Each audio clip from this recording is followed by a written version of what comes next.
Welcome to the Huberman Lab podcast, where we discuss science and science-based tools for everyday life. I'm Andrew Huberman, and I'm a professor of neurobiology and ophthalmology at Stanford School of Medicine. This podcast is separate from my teaching and research roles at Stanford. It is, however, part of my desire and effort to bring you zero-cost-to-consumer information about science and science-related tools to the general public. In keeping with that theme, I'd like to thank the sponsors of today's podcast. Our first sponsor is Inside Tracker. Inside Tracker is a personalized nutrition platform that analyzes data from your blood and DNA to help you better understand your body and help you reach your health goals. I've long been a believer in getting regular blood tests, and the simple reason for that is that so many of the factors that impact our immediate and long-term health and well-being can only be analyzed from blood. And now with the advent of modern DNA tests, you can get additional layers of information that can really support your understanding about what's going on deep under the hood, so to speak, inside your body and brain, and what to do about it. And I think that's really where Inside Tracker sets itself apart from other similar tests. What Inside Tracker offers is, first of all, they make the tests very easy. They can come to your home to take your blood and DNA test, or you can go to a testing center nearby you. Then you get the information back, and rather than just getting information about whether or not the levels of various things are high or low, you also get to find out what to do about it. So it offers directives related to nutrition, to exercise, and so forth, to really allow you to be in control of your overall health, both where you are now and its long-term trajectory. With Inside Tracker, they also have something which is, it can give you a readout of your inner age. They have something called the inner age test that really compares your biological age to your chronological age, something that's of extreme importance and interest because it has to do with lifespan or predicted lifespan. If you'd like to try Inside Tracker, you can visit insidetracker.com/Huberman. And if you do that, you'll get 25% off any of Inside Tracker's plans. Use the code Huberman at checkout. That's insidetracker.com/Huberman to get 25% off any of Inside Tracker's plans and use the code Huberman at checkout. Today's episode is also brought to us by Helix Sleep. Helix Sleep is a company that makes mattresses and pillows ideally suited to your sleep needs. I've been sleeping on a Helix mattress for the last 6 months, and I can honestly say it's the best sleep that I've ever gotten. Helix Sleep has a quiz that can match you to the ideal mattress and pillows for you. It's a quiz that takes just about 2 minutes, asks you questions like, do you tend to sleep on your side or your back, on your stomach, or maybe you don't know whether or not you tend to wake up feeling too warm or too cold, various questions about your sleep habits. At the end of that quiz, it matches you to a specific mattress that's perfect for your sleep needs. For me, it matched me to the Dusk, D-U-S-K, because I wanted a mattress that wasn't too firm nor too soft. And I really love the mattress. As I mentioned, I've been sleeping terrifically well ever since I got that mattress. If you're interested in upgrading your mattress, you can go to helixsleep.com/Huberman, take their 2-minute sleep quiz, and they'll match you to a customized mattress, and then you'll get up to $200 off all mattresses, and you'll get 2 free pillows.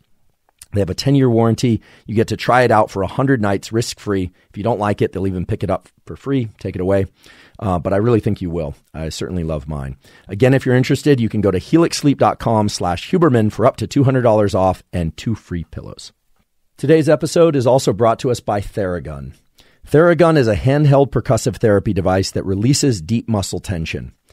I first learned about Theragun on a lab expedition. We were actually headed out to ocean, where we were doing diving with great white sharks, filming those for our VR fear experiments in the laboratory.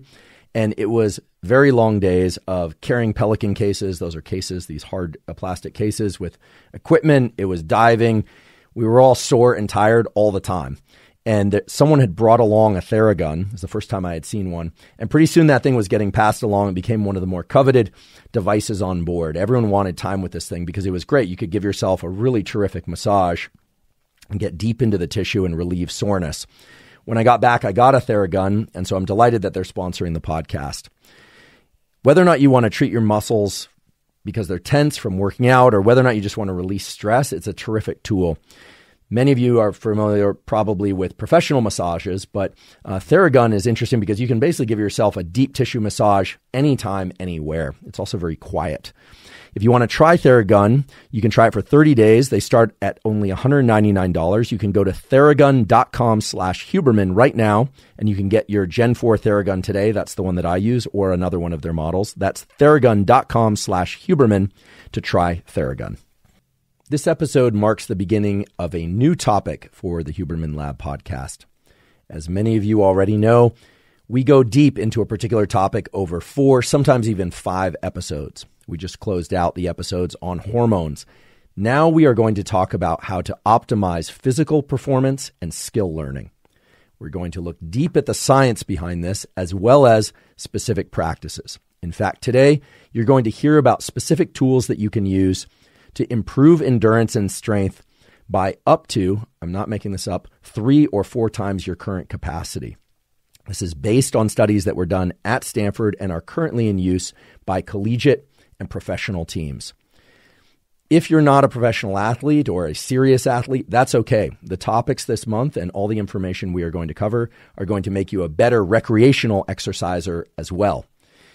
If you're not an exerciser and you're thinking about getting into that, or if you live in the Northern Hemisphere and you're just thinking about the beach this summer, or fat loss, muscle building, that sort of thing, this month we're going to cover all of that as well. There's so much confusion out there about how to optimize fat loss, muscle building, improvements in flexibility, for instance, or skill learning. I know many of you aren't so focused on the cosmetic aspects of physical exercise, but are interested in actual skill learning. We're going to talk about that too.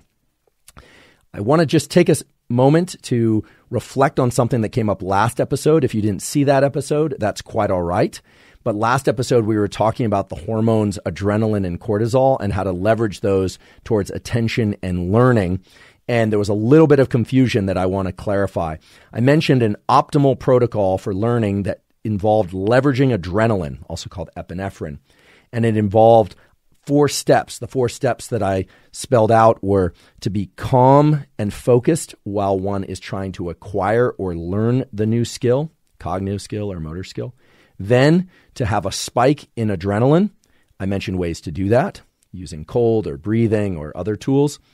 Immediately after the learning episode, then to incorporate what I call non-sleep deep rest, a 20-minute episode of a shallow nap or some other protocol like NSDR, non-sleep deep rest protocol, of which we always provide links in the captions.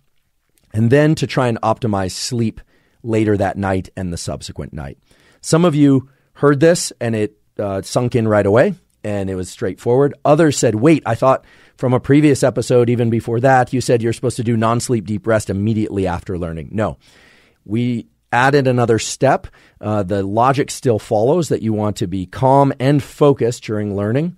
Then you want to spike adrenaline at the end. Most people get that backward. They're drinking too much coffee or even taking nootropics and things, trying to be really focused while learning. Some people are taking Adderall recreationally, something I don't recommend. That's actually getting the whole process backwards if you look at the data and the physiology. You want to spike adrenaline at the end or immediately after a learning episode, and then non-sleep deep rest, and then sleep itself. Okay, 4 steps. Hope that clarifies things for you. If you have any additional questions, please put them in the comments section below. Okay, so let's talk about physical performance. There are so many variables to physical performance, and we can manage physical performance and skill learning from a variety of contexts. I made just a short list of some of the things that come to mind that can powerfully impact physical performance and skill learning. Some of them are what I would consider foundational. They allow you to show up with your current ability. And if you were to disrupt those, you would perform less well. So things like getting a good night's sleep, things like being properly hydrated, things like being well nourished, whatever that means to you. I know some of you like to exercise fasted. Some of you prefer to have food in your stomach or have eaten a couple hours before. There are supplements, there are drugs, there are different ways to breathe. There are so many tools related to mindset, visualization. There are machines and devices. It's just a vast space, but it's not infinite. And there are a few things in the list of things that can impact and even optimize physical performance and skill learning that have an outsized effect that any of you can use. Many of them, most of them, are low to zero cost. So today we are going to focus on what I believe to be one of the most powerful tools to improve physical performance and skill learning and recovery. We'll talk about why that's important. And that's temperature. Now, many of you might think, oh, well, that's kind of boring. I want to know about the magic pill that I can take that's going to allow me to dunk a basketball if I currently can't, or I want to know about the thing that's going to let me run further and faster, is going to shed fat. Believe it or not, temperature is the most powerful variable for improving physical performance and for recovery. I would argue it's even more important than sleep because temperature itself is going to dictate how well and when you sleep and the depth of your total recovery. There are two aspects to temperature, of course. There's heat and there's cold. We are mainly going to focus on cold as a way to buffer heat. In a previous podcast episode, I talked all about growth hormone. You can find that episode about thyroid and growth hormone and how heat can be a powerful stimulus for increasing growth hormone, which is involved in tissue repair and et cetera, can burn fat and improve metabolism in various ways. However, cold, I would argue, is even more powerful than heat as a tool. And I'm not just talking about putting ice packs on sore muscles or slightly sprained limbs and ankles and things of that sort. We're going to talk about cold from the standpoint of thermal physiology. This is a literature that's rich in scientific information that goes back very deep into the last century, where physiologists and neuroscientists figured out that there are different compartments in your body that heat and cool you differently, and that you can leverage those in order to double, and as I mentioned before, even triple or quadruple your work output, both strength, repetitions, and endurance. So this is not weak sauce, as they say. This is the stuff that can really shift the needle quite a bit. And it's not just about performing well once. It's about being able to perform well and recover from that performance so that you do even better when you're not incorporating these tools. On days where, for instance, you can't access cold or an ice pack or an ice bath or things of that sort. Okay, so we're going to cover cold. We're going to talk a little bit about the physiology of cold and heat and how they work, because as you've probably heard me say before, if you can understand some mechanism, if you can just push yourself through a little bit of new knowledge into understanding a little bit of mechanism about how you work, you will be in a far better position to implement the tools in the best and most flexible ways for your needs. This is why at the Huberman Lab podcast, I never ever do a just list of the things that you should do. I don't believe in the just tell me what to do. First, I tell you why you should do something. What's the logical framework that it's grounded in? And then we distill that down to specific protocols. For those of you that are too impatient for that, there are millions, if not billions, of other resources out there that will take you into the cul-de-sac of one protocol that will work and then stop working, or might work for you indefinitely. That's not how we work here. This is about really understanding the mechanism so that you can tweak things and modify things, adjust the timing and the dosage of things, and really get the most out of these tools and protocols. Everything I'm going to talk about pertains to both endurance exercise and strength and speed type exercise. So sprints, weightlifting, endurance work, and to some extent flexibility, but we are going to cover flexibility in depth, as well as another feature that's not often talked about, which is suppleness or smoothness of movement over different ranges of movement in a subsequent episode. Let's start by talking about temperature. What is temperature? How does temperature impact the body and its ability to perform, including learn new skills? So everyone probably remembers or has at least heard of the word homeostasis, right? That the body wants to remain in a particular range of temperatures, that it doesn't like to be too hot or too cold. And I want to emphasize from the outset that there are many mechanisms that are installed into us by way of our evolutionary design and our genome, meaning we were just born with this stuff ready to keep our body temperature in a particular narrow range. Heating up too much is just plain bad. It's not just bad for physical performance, it's bad for all tissue health. If your brain heats up too much, neurons start dying, and those neurons don't come back. Okay, you may have heard about neurogenesis, the ability for the brain to regenerate itself or generate new neurons in adulthood. There's very little neurogenesis, in adulthood, even after anytime after puberty, really. And you don't want to lose neurons in the central nervous system. If you get too hot, that'll happen. It's called hyperthermia. You want to avoid hyperthermia. And you have many mechanisms that are built into you to avoid becoming hyperthermic. The other thing that happens when we get too warm is that we have in all of our cells what are called enzymes. You generally know if something's an enzyme because it ends in the letters ASE, right? So lipase is an enzyme that exists to digest fats. You have proteases that are there to digest proteins, right? So anytime you see ASE, chances are it's an enzyme. Enzymes are proteins, and they have a particular structure, and their structure becomes modified when heat increases, and that's not good. You want their structure to be of a particular type. Imagine a car with 4 wheels. Let's just say the car is the enzyme. If it gets too hot, it's like 2 of the wheels fall off, and that thing can't function. So one of the reasons why the body and nature goes through so much effort to build in mechanisms to make sure that we don't become too warm is because when we get too warm, these enzymes don't function. Cells stop functioning. They stop being able to generate energy. They stop being able to digest things. You stop being able to think. And eventually those cells start dying off entirely. So keeping temperature in a particular range is really good. You don't want to get too hot. We have much more flexibility in terms of getting cold. Now, you don't want to become hypothermic either. You can die from hypothermia just like you can die from hyperthermia. However, that you have a lot more range to be cold than you do to be too warm. Okay? And in general, the idea is to keep the body and brain in a particular range, but anytime we do anything, our body temperature can shift. So, for instance, if you were to stand next to a campfire or you were outside on a hot day, various things would happen to dump heat from your body. If you were outside on a cold day or you were to get into a cold shower or a cold lake, various things would happen to insulate heat within your body. This is all pretty straightforward and obvious, I realize. Now, what are those things? Well, there are a huge category of them. When you get into cold water, you secrete adrenaline.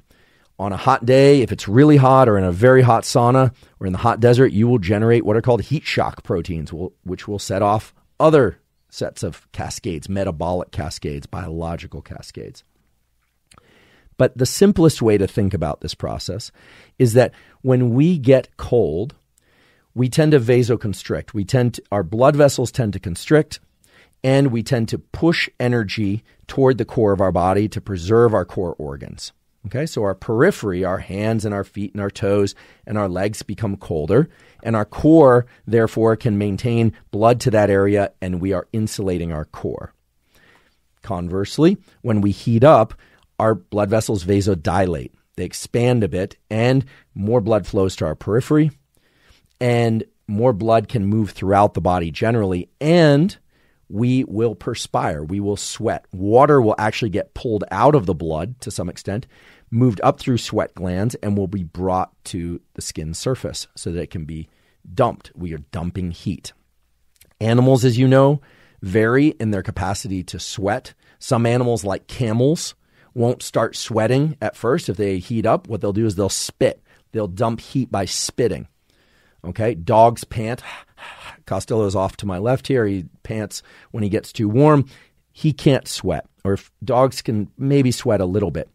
But we can sweat, and you've probably noticed that on a humid, hot day, you'll feel much warmer just walking or running than you would with the equivalent exercise or movement that you would on a cold day. And some of you probably know this, but if you don't, the reason is you sweat on a cold day, but because the air is dry typically, you will bring that sweat to the surface, and provided you're wearing clothes that allow some air to get out away from the body, so you're not wearing, really tight, spandex type clothing or something like that, or seal type saran wrap type clothing, that sweat will evaporate off into the dry atmosphere. Whereas on a humid day, the reason you see people in, New York and Florida on a humid summer day and they're like moving their shirts off themselves, and you see people with, big sweat stains and back sweat stains and all this kind of stuff, is because they're sweating as they normally would, but it's humid. And so there is the humidity of the air doesn't allow transfer of that sweat into the atmosphere as readily. And so you're hot. Okay. So without the evaporation, you're going to be warmer. So we evaporate off sweat, we sweat, and we vasodilate when we want to dump heat. When we want to maintain heat, we vasoconstrict, and we tend to not sweat. The other thing that happens is you'll get goosebumps, so-called goose pimples, they're sometimes called.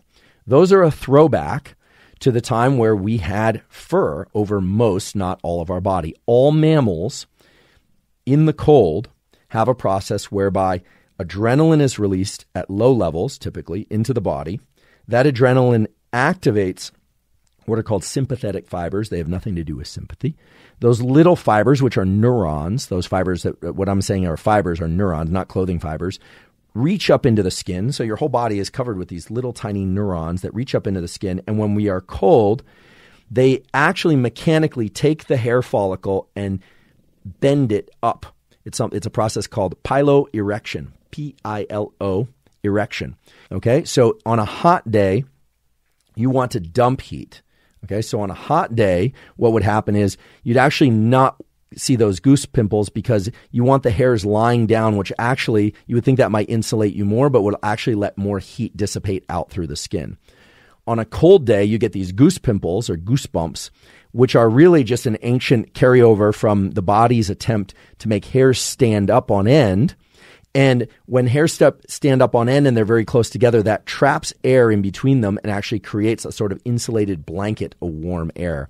If you've ever seen an animal like a Malamute or a husky, you might think, oh, that poor thing on a hot day, what does it do, with all that hair? Well, it can be warm, so the animal will typically pant and its hair will lay down, which you might think would act as more of a blanket. But on a cold day, what will happen is they'll become very puffy. Their hair will stand up on end, and that's actually trapping heat between the hairs, and they're actually quite well insulated. So it's very important that if you want to understand how you can leverage temperature for physical performance, you have to understand that you have vasoconstriction to conserve heat, vasodilation to dump heat, that you have sweating to dump heat, and you have conservation of fluids in order to preserve heat. That's the most important thing in terms of understanding the mechanisms of maintaining and dumping heat. And now the most important thing to understand is that if you get too hot, not only do those enzymes stop working, but your ability to contract your muscles stops. Okay, I'm going to repeat this because it's vitally important. ATP is involved in the process of generating muscle contractions. Doesn't matter if you're running a marathon, doesn't matter if you're doing a yoga class, doesn't matter if you're going for a 700-pound squat. The range of temperatures within which ATP can function and muscles can contract is very narrow. Somewhere around 39 or 40 degrees Celsius, it drops off and you will not be able to generate more contractions. Now, it's pretty hot, but that temperature can be generated locally really fast. Now, if you're too cold, it's true, it's hard to generate muscle contractions. I got into doing some cold water swimming a little while ago, and we would joke that, you come out of the water, we do no wetsuits. I'm not recommending people do this necessarily unless you're certainly with somebody else who's skilled at doing it, which I was. And you come out and you feel like you have claws for hands. You could never text on a phone for the first few minutes. I mean, the water was very, very cold and you can't even move your face. And so muscles will become rigid, but heating up muscles causes them to fail to be able to generate more contractions. Put simply, if you get too hot, you stop exercising. You may not even realize it, but your will to exercise further, your ability to push harder, is entirely dependent on the heat of the muscle, both locally and your whole system. So let's talk about your whole system, because I just described heat dumping and heat maintaining. I told you that increasing heat makes it hard for muscles to contract. It will stop you from being able to run further and faster. It will stop you from being able to lift more weights, more sets, more repetitions. If you can keep temperature in range, however, in a proper range, you will be able to do more work. You will be able to create greater output. You'll be able to lift more weight, more sets, more reps, and you'll be able to run further. Now, there are data that I'm going to talk about in a little bit that are absolutely striking that underscore that statement. They are data from my colleague Craig Heller's lab in the Department of Biology at Stanford. And they are data that are now being implemented. They were first implemented in a grant funded by DARPA, but now in professional sports teams. Many, if not all, the NFL teams are now using this technology, as well as military uses it. And not just for sports performance, but also firefighters, construction workers, other professions where elevated heat becomes a barrier to performance. And you can leverage this to really improve your workouts. And when I say really improve, it is striking. I'm going to give away a little hint of this now, and then I'm going to tell you a little bit more of the data later after I tell you the protocols.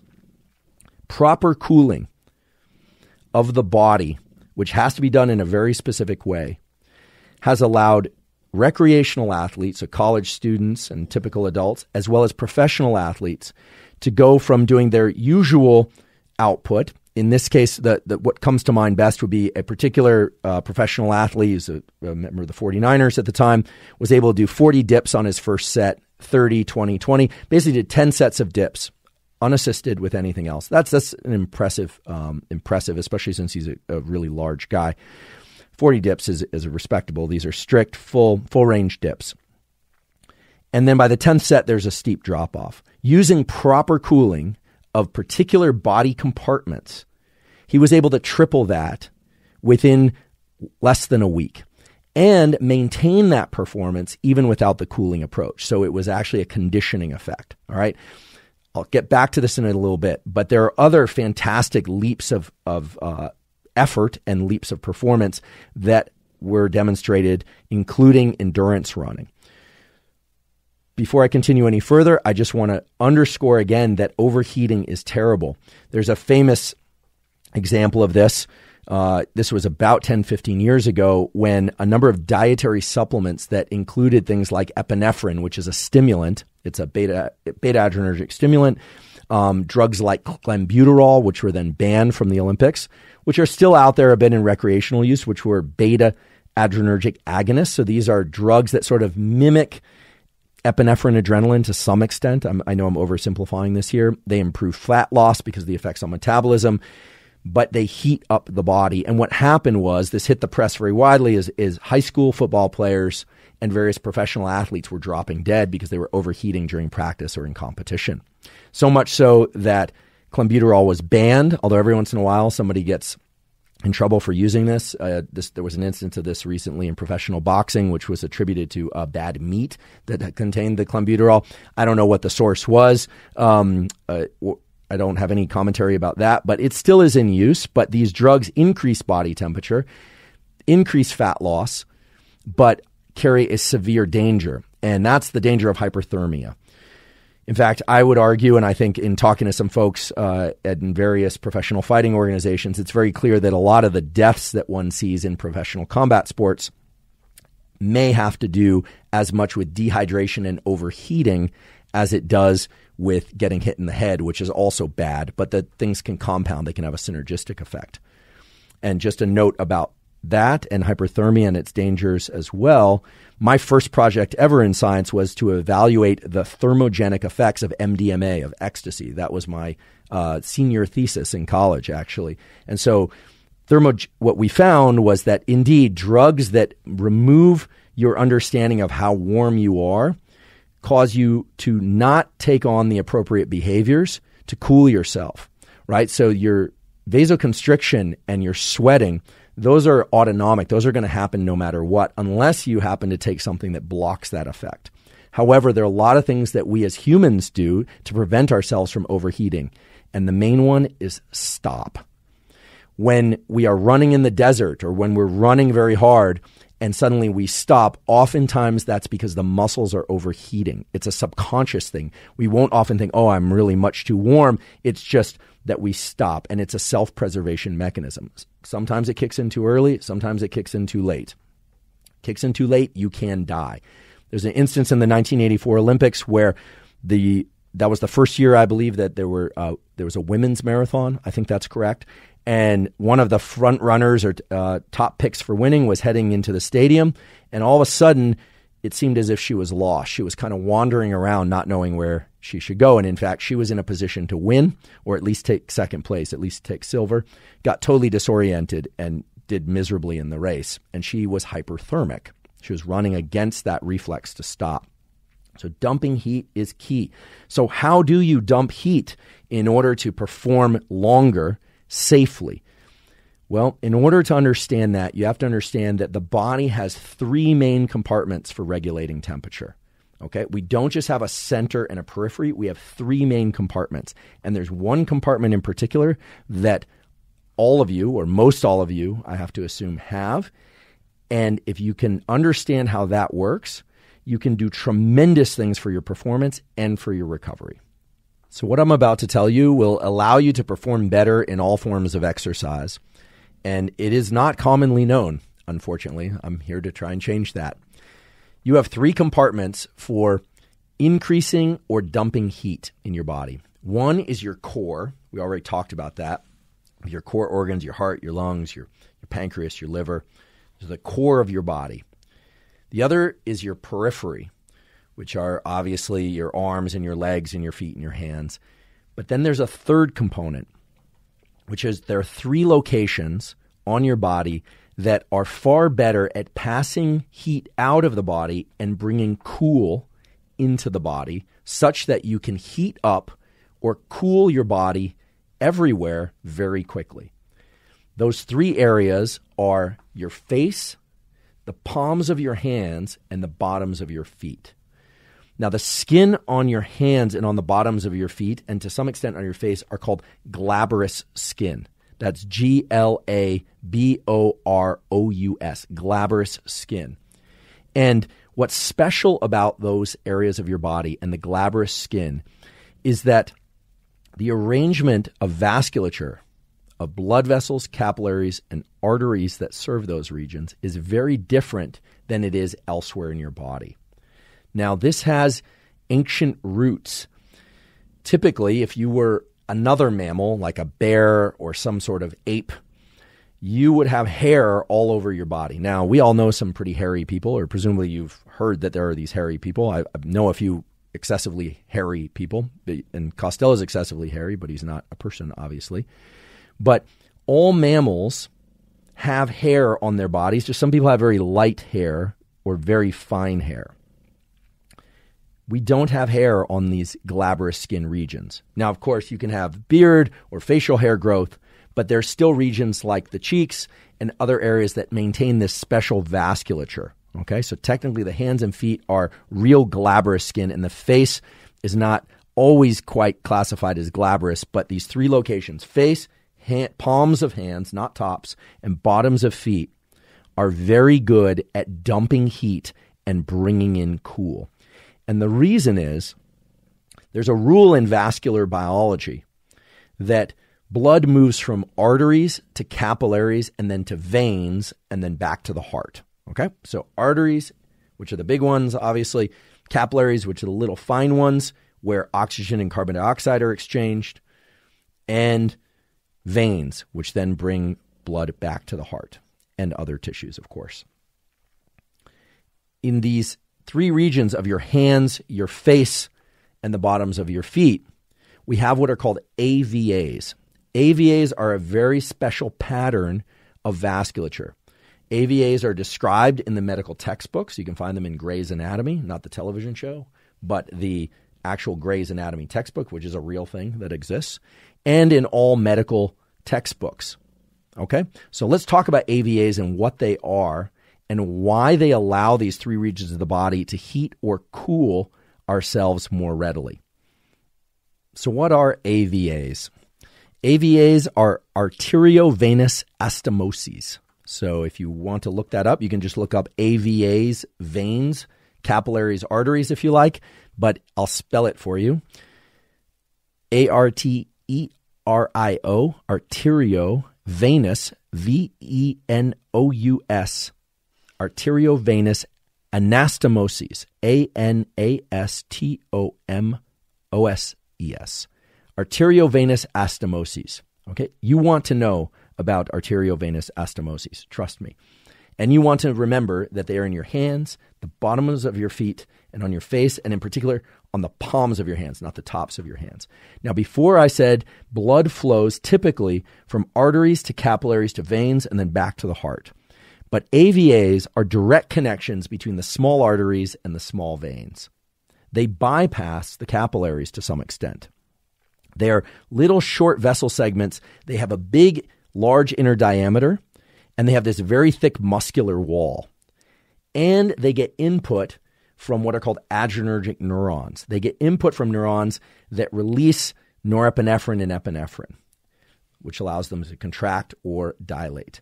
Now, there's some rules of physics that talk about how the radius of a pipe and small changes in the radius of a pipe leads to massive increases in the rate and amount of stuff that can flow through that pipe. Okay, it's a rule of physics that says essentially that the radius is proportional to the amount of stuff that can flow through something to the fourth power.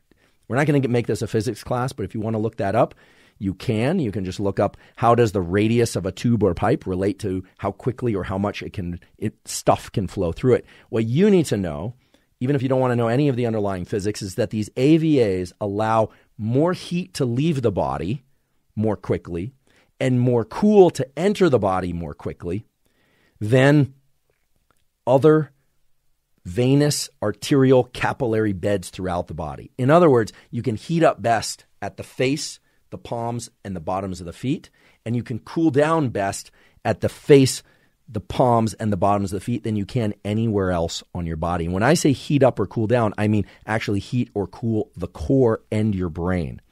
Okay? So this is vitally important. I realize we're getting down into the mechanistic weeds here, but you need to know that these three compartments of your body, palms, bottoms of feet, and face, are your best leverage points for manipulating temperature to vastly improve physical performance. Okay. I also want to point out that the work that I'm going to tell you about is not work from my laboratory. It's the work of, as I mentioned, my colleague Craig Heller's laboratory at Stanford. And we're going to have Craig on as a guest to talk more about these discoveries. They are his and his colleagues' discoveries and how you can leverage them. They're building out some amazing technology. I had a conversation with Craig yesterday as a prelude to this episode and to the future conversation with him. So you're getting the very latest on this topic. So what Craig and his colleagues did really illustrates perfectly what these body surfaces can do and why. They were studying overheating in athletes and in military and in construction workers and trying to prevent it. And they did a bunch of experiments. I won't go into all of them now, but what they essentially found was that cooling the palms, Palmar cooling, allowed people, athletes, and recreational athletes to run much further, to lift more weight, and to do more sets and reps to a absolutely staggering degree.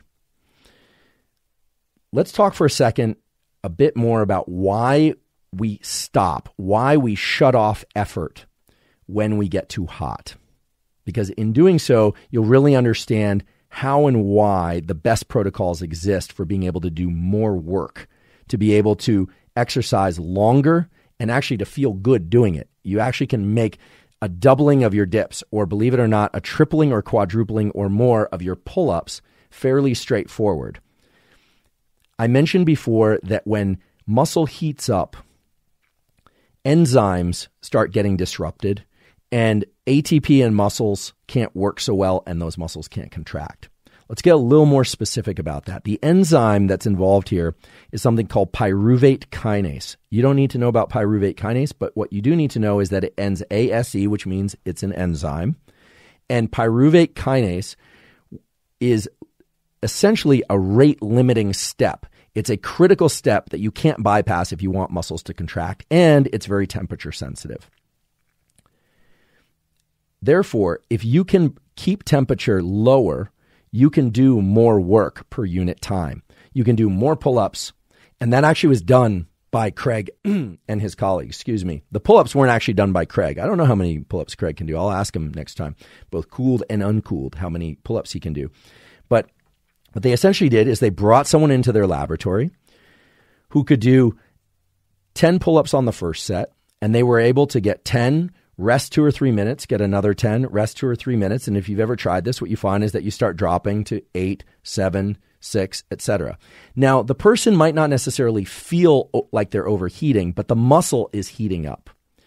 Then, with their knowledge that these AVAs, that these portals in the palms are a great way to both heat the body, but also to dump heat from the body, they used a device, and I'll talk about what you can do at home, but a device where they had people hold on to what was essentially a cold tube. Now, this is crucial. The tube can't be so cold that it causes vasoconstriction, because then the cold won't pass from the tube to the hand and to the core.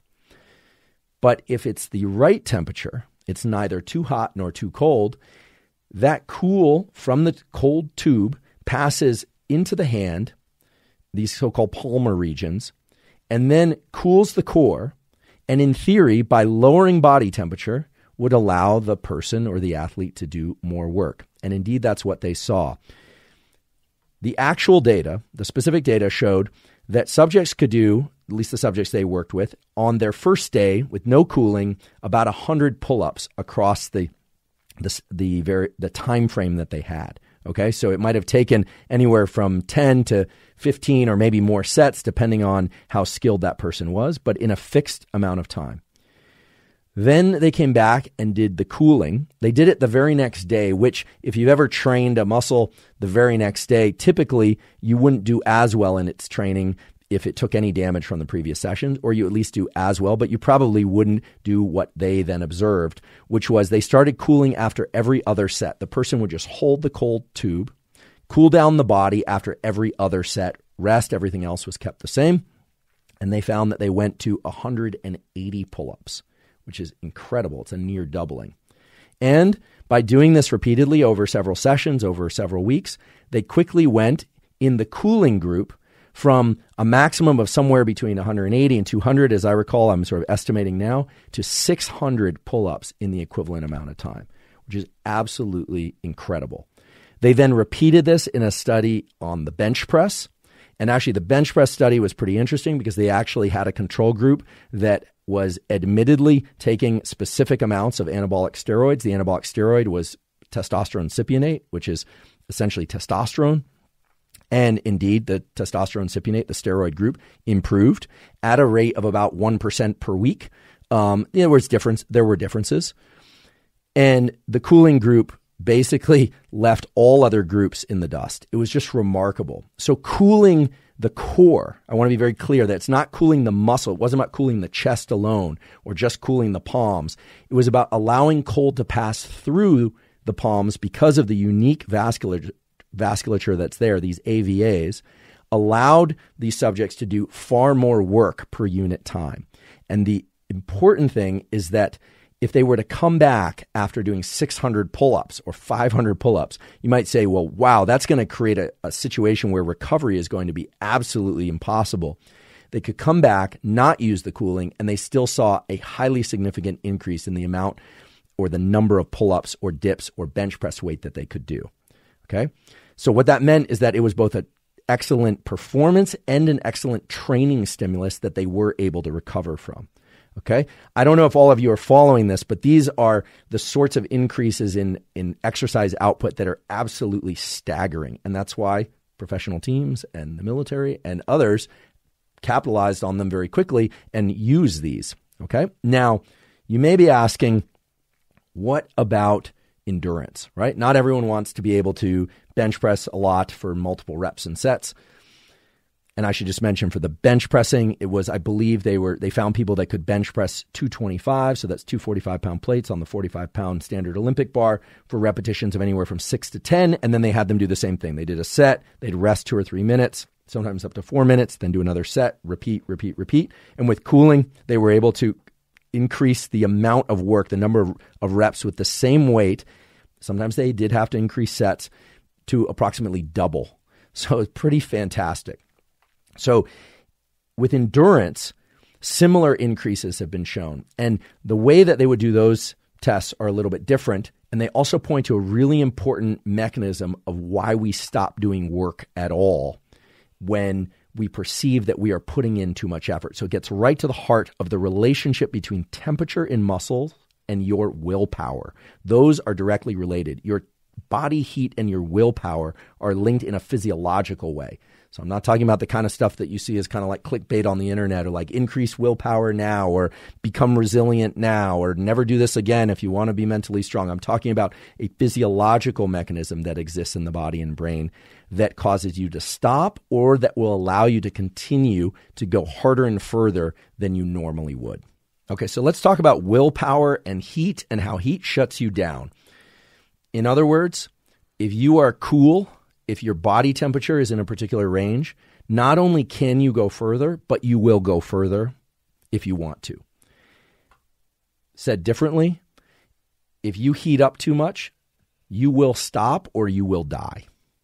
Typically, people stop. There are individuals who will push to the point where they black out and die in the same way that, and please don't do this experiment, there are people who can sit down face to face and say, let's hold our breath, and whoever breathes first loses. Some people will just go until it's painful, and then they'll gasp and take a big breath. There are always those individuals who can override that reflex, and they will go until they pass out. Okay? And if you do that in water, you can very easily die. So please don't do that experiment. But there's a reflex that relates the body to the brain and the brain to the body that shuts off our effort when we get too hot. So what Craig and his colleagues, and now others have done, is to do a test in the laboratory where rather than ask people to run outside until they absolutely don't want to run anymore, you put them on a treadmill and you set the speed. Okay? So they have to keep up with the treadmill, and at some point they quit. And you take groups and you do those in different temperature environments. So some people are running in a nice chilly laboratory. They get their heart rate up, so maybe their heart rate goes from 40 or 50 baseline heart rate, maybe it gets up to 80 or 100, and then they keep the rate of the treadmill going the same, and they'll just plateau. So they get into a steady state cadence or rhythm, and their heart is beating at more or less a steady state. Eventually, they'll probably stop because they have something else to do, but people will continue at that temperature and at that heart rate unless you start turning up the temperature in the room. And at some point, they will stop, and they'll stop much earlier when it gets hot because of something called cardiac drift. Okay? So let's say I'm running, and I'm running at a steady cadence on this treadmill, and my heart rate is 85 beats per minute or 100 beats per minute. Doesn't matter. Let's say 100, just for sake of example. Well, just making the room hotter is going to increase my heart rate further, even though I'm at the same output. And the brain does a computation. It somehow figures out that there's a heat component that's increasing heart rate, and there's an effort component from running that's driving heart rate. And if the heat component and the heart rate output from the effort get to hit a certain threshold, I stop. Okay? And some of you may think, well, there are people who just run and run and run and never stop. Eventually, everyone stops. Maybe it's because the race ended. Maybe it's because, everyone else quit. I actually saw some stuff online. There are these races where people just will continuously do the same loop until everyone else drops out, and then one guy or gal keeps going and past everybody. But typically it stops because the race is over or because people quit. Increasing temperature increases the rate of quitting, in part, not entirely, but in part because of this thing called cardiac drift, which you've probably experienced. If you've been out on a hot day and you're walking uphill, you might stop to take a breath. If you sit in a sauna, your heart rate will increase. Heat increases heart rate. Effort increases heart rate. At a steady effort, you'll have a steady heart rate. If you increase the heat in the environment that you're engaging in that steady heart rate, your heart rate will now go up due to cardiac drift, and you will quit. Okay? So Heller and colleagues have done experiments where they do Palmar cooling under these environments. And that's wonderful because not only does it enable people to go further and faster for much longer That's been shown statistically significant every time. But it also protects the brain and body against hyperthermia, overheating, coma, nerve injury, nerve death, and actual death. Okay, so you can see why this is such a valuable tool. So what are they doing? Well, in this case too, they're having them cool their hands and they're cooling the palms. Cooling the bottoms of the feet is a little trickier, but cooling the face could actually work as well. And we're going to talk about cooling the face and how to incorporate this. So at this point, I've just really wanted to impress upon you, not impress you, but impress upon you the fact that you have these three surfaces of your body that are very good at passing cold into the body such that it cools the core body temperature. And that's a good thing for health and safety and in order to maintain work output over longer periods of time or actually just do more work. I mean, to me, the result is just so staggering is the 100 to 180 pull-ups in the controls and then 600 pull-ups in the cooled individuals, right? They actually also feel mentally as if they can do more work. It's not just that they can, their willpower is adjusted somehow by these shifts in temperature. Now, before we continue and get to the exact ways that any number of us can start to use this information, I want to talk about the opposite thing, which is heating. And you have to remember that these surfaces, the palms and the bottoms of the feet and the face, were not just arranged with these AVAs, these special ways to pass blood from arteries to veins in order to cool us for better athletic performance or to heat us on cold days, but for both of those things. Now, Heller and colleagues and others have also explored how these can be used to heat up the core. There are times when we want to heat up our core.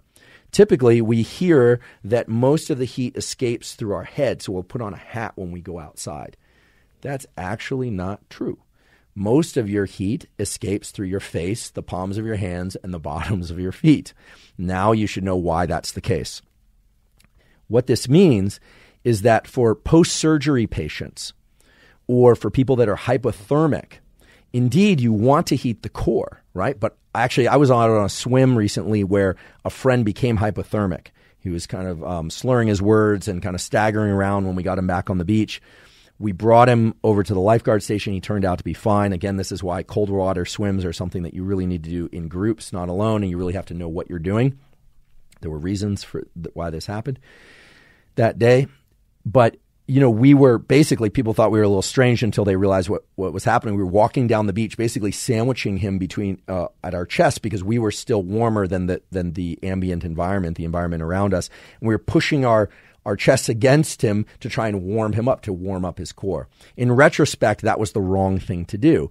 In talking with Craig and talking to other colleagues that work on thermogenesis, what we should have done was warm the palms of his hands, the bottoms of his feet, and his face, because that would insulate the heat loss. Now, he was very cold, so presumably there was vasoconstriction of the veins at these locations, and so it's not clear that would have been the only strategy to use. But they have explored how to heat up post-surgery patients, and one of the best ways to do that is to get warm socks on the bottoms of the feet, get gloves on the hands, and if it can be done safely, to warm the face. Now, of course, you don't want to obstruct respiration and things of that sort. But again, the ability to pass heat into the body or to remove heat to the body is best done through these three surfaces. I can't emphasize that enough. So I mentioned before that you want to cool the palms or the bottoms of the feet, although that's a little harder to do, or the face, but not so much that the blood vessels constrict, because then you won't be able to pass cool into the body because those pipes got smaller, and therefore you can't pass cool into the body. So how can you start to incorporate this? Well, Craig and colleagues have a company that they've spun out through Stanford.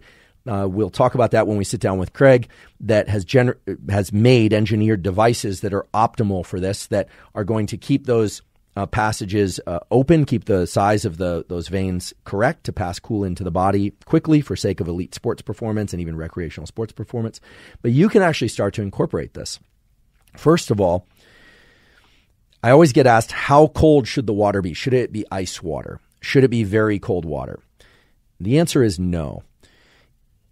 If you want to experience some of this effect without a device, one thing you could do would be, for instance, to do I don't know, I'll use the gym or the treadmill as an example. You could do your maximum number of pull-ups, stop, and then you could actually put your hands into or on the surface of a sink that is presumably stopped up with cool water. So not ice water, not freezing cold, but cool water.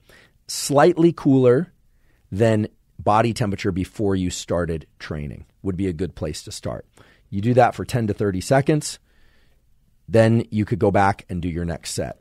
You would repeat the cooling. You would want to extend the amount of cooling somewhat, so you might want to do that for 30 seconds to a minute. This is not going to be perfect. You're going to have to play with how cold to make it in order to get the optimal effect, but you ought to see an effect nonetheless. The same is true if you're running and you're fatiguing. Obviously, you don't want to become hyperthermic. Cooling the hands or the bottoms of your feet or the face would be the ideal way to dump heat in order to be able to generate more output. Now, the face is something that we haven't talked a lot about. Everything I've told you up until now also says that if you are somebody who tends to get cold when you are outside, say in the winter or even in the fall, you tend to run cold, warming your face is going to be the most important thing that you can do. Now, it's kind of hard to do that without looking strange, like wearing a ski mask or something like that, but that is going to be more effective than covering and warming any other part of your body, although it would be quite strange if you only had a ski mask on and you weren't wearing clothes anywhere else on your body. I don't recommend doing that outside. That will get you into all sorts of other kinds of trouble. It wouldn't be good for anybody. But now you understand the principle and the locations at which to deliver heat and cold. So let's say that you are out for a run and you want to incorporate this cooling mechanism. I talked to Craig about this. I said, what would be the kind of poor person's approach to this before this device is commercially available? And he said, well, you could take a frozen juice can, if you have one of those, or a very cold can of soda, and you would want to pass it back and forth between your two hands. The reason the passing back and forth is really important is because you don't want to be so cold that you constrict those venous portals that will allow cold to go into the body. Now, there are certainly people that are working on bike handles and that can actually cool the hands. You can expect with the Olympics coming up, people are aware of these data and are starting to incorporate it into a number of things. Here's what you don't want to do. And there are sports teams that I won't mention by name or brand that have made this mistake, and it costs them dearly.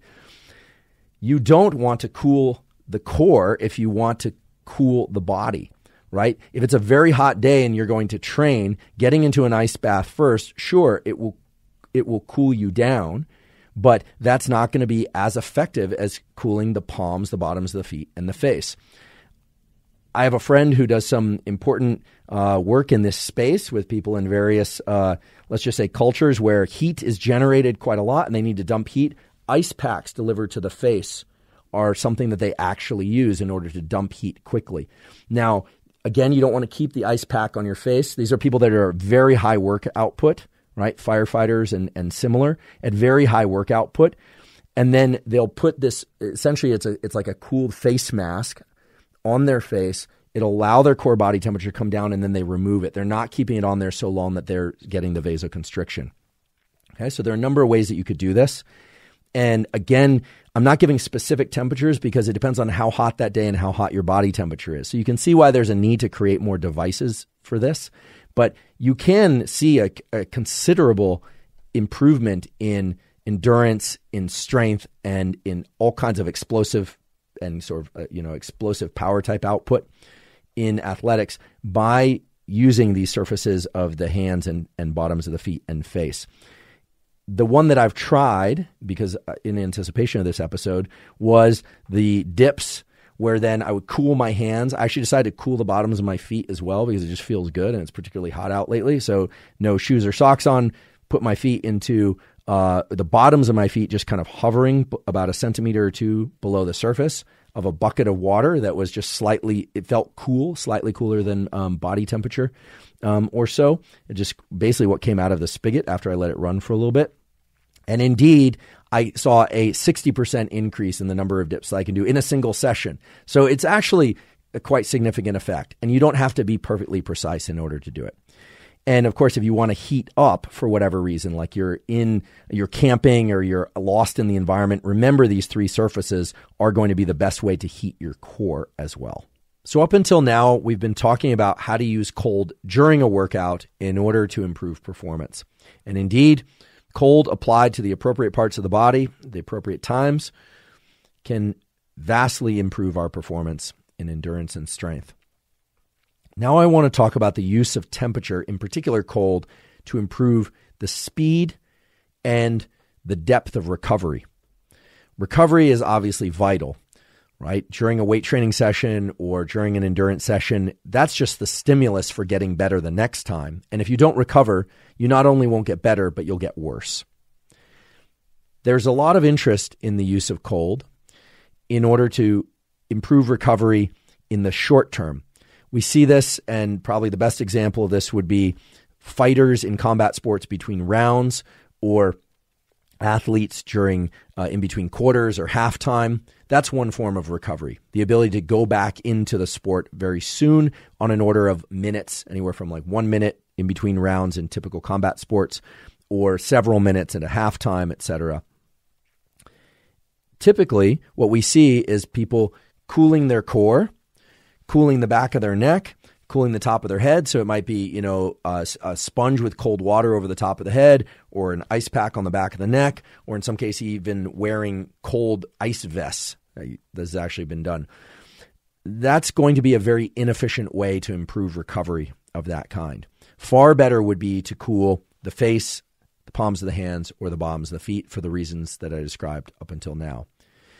Submerging the body in an ice bath or taking a cold shower, say up to the neck or up to the chest, or getting under cold water, or jumping in a cold lake or something of that sort, or in the locker room getting under the cold shower, also would be a terrible way to cool off the body quickly compared to the ways that I described through the palms of the hands, the bottoms of the feet, or the face, for the following reason. First of all, it's not optimizing those portals of the face, palms of the hands, and the feet. And in addition, if it's very cold and you submerge or you cover a lot of the body with that cold, you're going to cause constriction of the very vessels and pathways that allow the body to efficiently dump heat. So again, the key thing is to cool these 1 or 2 or 3 of these surfaces, but not so cold that you cause the vasoconstriction. So what does this mean for you? It means that getting in an ice bath or a cold shower or putting an ice pack on the back of your neck, in most cases, is not going to be as good as splashing cold water on your face, or even just holding your face with a damp, cool cloth or something of that sort.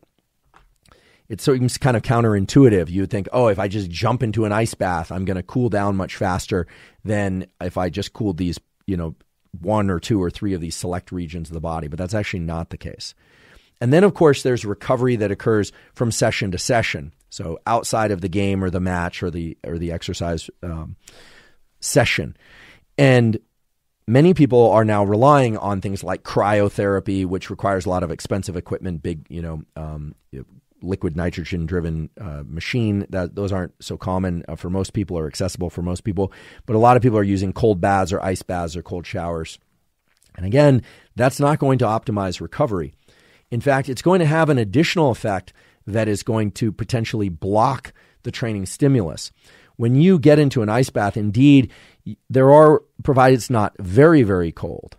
If you get into a cold shower, provided it's not very, very cold, you are indeed blocking some of the inflammation that occurs because of the training session. But in doing so, you also are blocking pathways such as mTOR, mammalian target of rapamycin, which are involved in the adaptation for a muscle to become stronger or bigger. Put simply, covering the body in cold or immersing the body in cold after training can short circuit or prevent the hypertrophy or muscle growth response. It has other effects that can be positive, right? It can induce thermogenesis, etc. It can reduce inflammation, but it can prevent some of the positive effects of exercise. Now, it hasn't been examined so much for endurance work, but let's say you come back from a round of endurance work, a run or a bike or a swim, getting into a cool bath or cooling the palms, the bottoms of the feet, or the face, in my opinion, based on the science, would be better than completely immersing the body in the ice bath or the cold shower. There is a time and a place for the use of the ice bath or the cold shower or the cold plunge. Those tend to be when you want to deliberately increase brown fat thermogenesis or when you want to deliberately work on mental resilience. And in a subsequent episode on fat loss, I'm going to talk about how to optimize the use of cold specifically for increasing metabolism and fat loss. But for now, since we're talking about the use of cold for improving performance and recovery, the suggestion that I'm going to provide is based on the work of Craig Heller and colleagues that I've been talking about, as well as an excellent book. I mainly rely on textbooks and special volume books, which are collections of papers from experts in a particular area that go beyond standard kind of college level textbooks. The one that I've been relying on is called Thermoregulation in Human Performance, Physiological and Biological Aspects by F.E. Marino. I don't know the publisher. I don't know the author. I do recognize some of the names of the particular papers there, but I just want to be clear there's no sort of business relationship or deal with them. But it's an excellent text. It's called Thermoregulation in Human Performance. You can find it online if you want to go really deep into this. But basically what they show is that if you can cool the body back to its resting temperature by resting temperature, I mean within the range that you would see at any time of waking day, but not in exercise. So just bringing the body temperature down to baseline. If you can do that, the sooner you can do that after a workout, the sooner that the muscle will recover, that the tendons will recover, and that the person, you, can get back into more endurance training, more weight training, etc. So cold actually can be a very powerful tool for recovery. But to maximize return to baseline levels of temperature, it's my belief, based on the studies that are published in this book, as well as my discussions with my colleague Craig Heller, and in reviewing the literature overall, that just simply cooling the entire body by jumping into an ice bath or a cold shower is not the best way to go. You really want to rely on one of these three glabrous skin portals of the palms, the bottoms of the feet, or the face. So now you probably know more than you ever wanted to know about how we regulate body temperature and how it can be applied to exercise, both during the exercise session and afterward, to optimize recovery. Many of us, all of us presumably, are also eating and drinking things and taking things at various times that can impact this process. And so because of that, we should ask whether or not those things are impacting body temperature. And when we do that, we find that there are certain things that many of us are doing that are actually impairing our performance. So for instance, if you are taking a pre-workout drink or you're ingesting a lot of caffeine or other substance to bring your body temperature up before exercise, you are limiting the amount of exercise that you can do. I can recall a time in college when I would drink a lot of espresso. Back then, ephedrine was sold over the counter. I remember taking it. It will really energize you for workouts. You can generate a lot of energy and get extremely focused taking those things. They do increase heart rate. They can be quite dangerous. I don't recommend people take them. In fact, I think ephedrine is now off the shelves as a non-prescription compound because various people died from taking it who were sensitive to it or exercised in heat. But looking back at that, I realized it was a foolish approach. It was increasing core thermogenesis. Sure, I might have burned a few more calories, but actually when I look at the data that are coming from specific cooling and how that can so increase in performance if done properly, and then I compare that to the effects of taking some sort of thermogenic compound, whatever it is, some pre-workout or some pill or high levels of caffeine, it's very clear that increasing body temperature prior to working out is the exact wrong thing that one would want to do. You don't want to stay so cold that you can't generate good muscle contractions. You don't want to, be like I am coming out of the cold ocean, with claws for hands. But one wants to have your body temperature in a range that still allows you to work hard and perform well. Now, in terms of recovery, things like alcohol, we know are vasodilators. So those are going to cause people to drop body temperature. So you might think, oh, well, that sounds great for recovery. And I don't think people should be drinking who are, have problems with alcohol intake, alcoholics, or they're not of drinking age, et cetera. I'm not a drinker, but I do have a good friend who's a quite accomplished athlete who basically drinks a beer or two after his long runs or cycling. And, his argument is, well, I'm dumping body heat and I like a beer. And he's probably right. It's probably a really good tool, provided you don't have issues with alcohol that would preclude that as a tool, or you're not of drinking age. But anything that you ingest after exercise that would increase body temperature is going to impede recovery. Anything that you do that lowers body temperature, provided it's in safe ranges, is going to accelerate recovery. And that brings us to the whole host of compounds that people take that can increase body temperature. And many people are taking these things in order to increase fat burning and increase metabolism. But in my opinion, it's impeding their ability to perform well. And especially if the performance is something that you're focused on aside from body recomposition, losing fat, building muscle.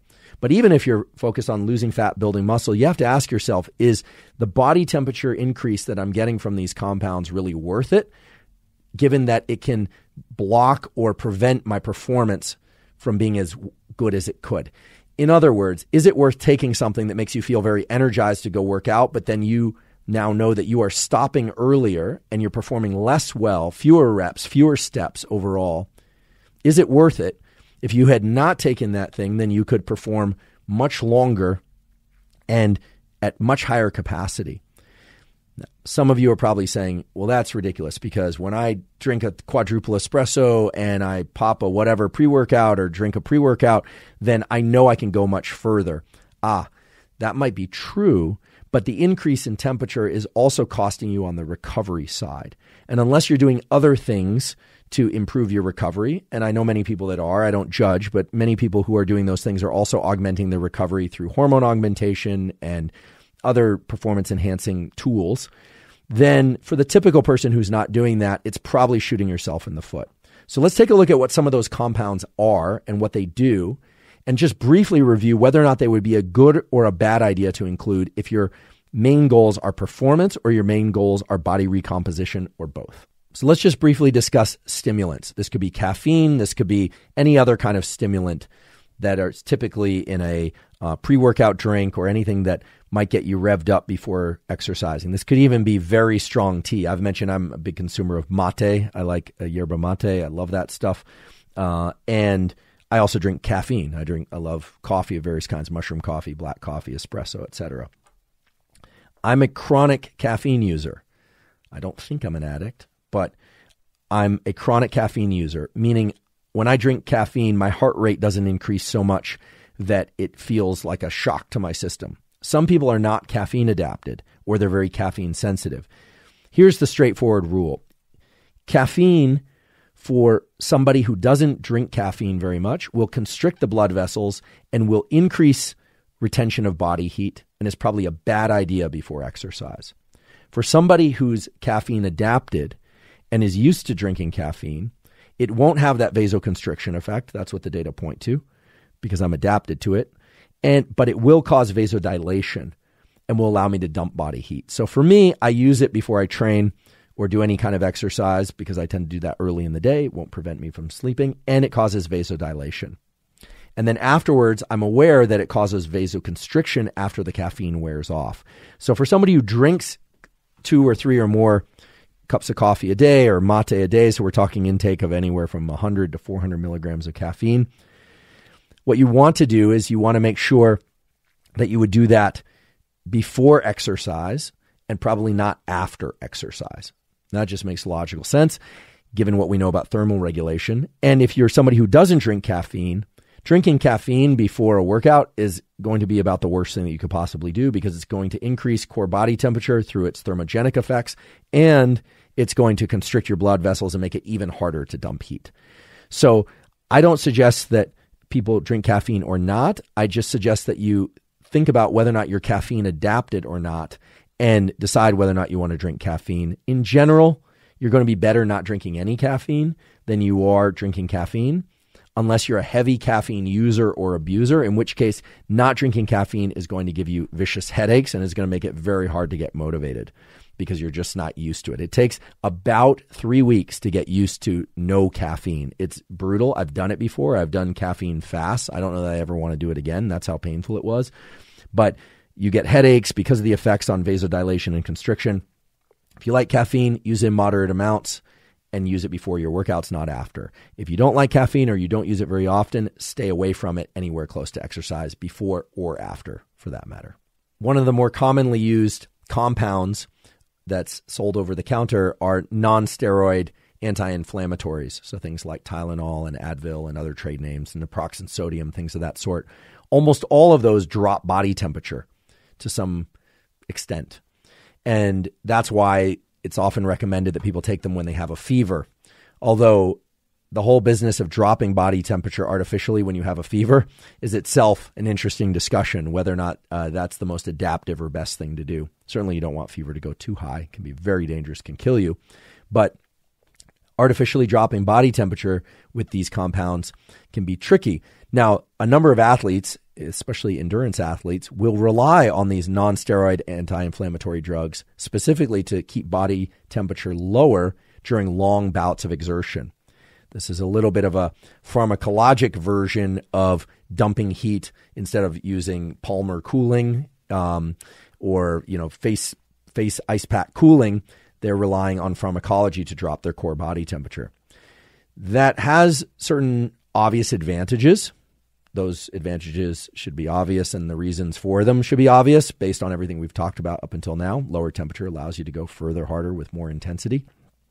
However, they do have effects on the liver, and they can also have effects on the kidneys. And during long bouts of exercise or even short bouts of exercise, water balance and salt balance are also going to be vital to maintain in order to perform well, generate the best muscle contractions, stay mentally alert, and also to stay alive. We will do an episode on salt, electrolytes, and water balance, but you probably want to think carefully about whether or not you want to use non-steroid anti-inflammatories before any training session just for the performance augmentation effect, unless you're working carefully with a coach, whether or not you've done that in practices, and of course, whether or not you are in a situation where monitoring your body temperature carefully is going to be important. You might ask, well, when would that be? Well, desert races, summer training and races, winter rides.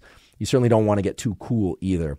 So alcohol, caffeine, and non-steroid anti-inflammatory drugs, because of their effects on temperature, will impact performance and recovery, but you want to be cautious about how you approach them. I personally am more a fan of using caffeine in moderate doses for the reasons I described before, as well to use the cooling of the palms, cooling of the bottoms of my feet, right, by placing them into a bucket or into a cool bath after training, or cooling the face after training, or sometimes even during training. It just seems like there's more of a margin to play with the variables, to heat up the water or cool it down a little bit, to include one palm or the other palm. There's just all sorts of good parameter space, as we call it in science, that you can play with and work with to find what works for you.